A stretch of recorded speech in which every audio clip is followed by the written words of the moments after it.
name is Lily Williams. My daughter's name, Veronica Yvette Frazier Williams. If you knew her, you loved her.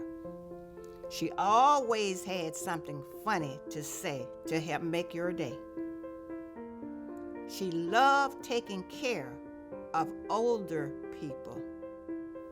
She would help you in any way that she could. That's the kind of person Veronica was. Just after 7 a.m. on March 25, 2007, Chicago police officers working beat 524 were dispatched to 10142 South Wentworth. In the alley, officers were met by Roseland residents who reported they discovered the body of a woman in the alley near a garage. The woman was identified as Veronica Williams. I was at work at Providence Hospital, Chicago, Illinois. I was informed to come to the lobby. Someone there wanted to see me. That's when I heard the news about my daughter being dead. I lost everything that I had in me because I just could not believe it. The detective's investigation revealed Veronica Williams, who went by V, engaged in sex work on 103rd Street between Wentworth and State. Her death was ruled a homicide by strangulation. On scene, detectives noted Veronica was wearing a black sock on her right foot, but her left foot was bare. She was stripped of her clothing from the waist down. Her underwear were lying next to her body. Detectives observed what appeared to be a partial piece of a used condom in her mouth. At Veronica's feet was another partial piece of a condom. This evidence was collected and sent to the Illinois State Police Crime Lab for analysis. The results were shocking. A case-to-case DNA association was established between the evidence submitted for the murder of Veronica Williams and the evidence submitted in a separate murder investigation, the murder of Brenda Graham, 8 years before the murder of Veronica Williams. On October 30th, 1999, Brenda's body was found also in the 5th District by Chicago police officers working on beat 532. Her body was found at 130 South Calumet, again in an alley with her head pressed against a garage door. She had also been strangled. Her pants were pulled down to her ankles and her underwear were pulled down to her knees. Both homicides have similarities. To date, an offender has not been matched in any DNA database. Detectives canvassed the area and conducted interviews.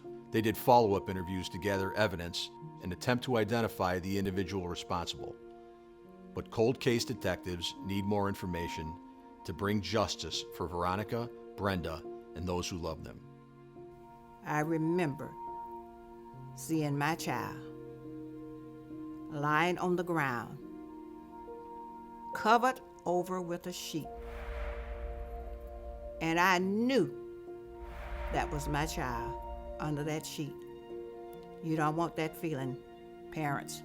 No one want that feeling. Cold case detectives need your help. Any detail, any suspicion.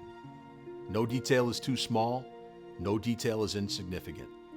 If you have any information or know who may have committed these murders, please reach out to the Chicago Police Department. I do know that someone out there know who killed my child. I'm begging and I'm pleading. Someone knows something. Give it to the police. Let them handle it so we can close this case. Do what you can do to help us close this case on my daughter, Veronica. Go to the police and see what can be done. I thank you.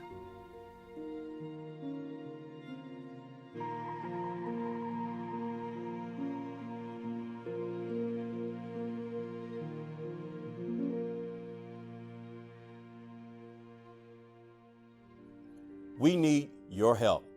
The families of those who have been murdered in Chicago need your help. Many of these families have had to grieve the loss of a loved one while carrying the additional burden of knowing the person responsible is still out there.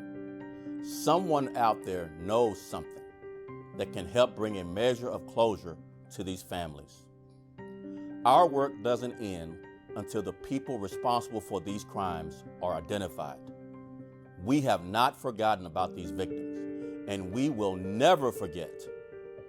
This case is open. Together, we can close it. If you have any information on this case, that means any information, you can call anonymously to the homicide tip line at 833-408-0069. Tips leading to homicide charges or convictions can receive up to $15,000. You can also submit an anonymous tip through cpdtip.com.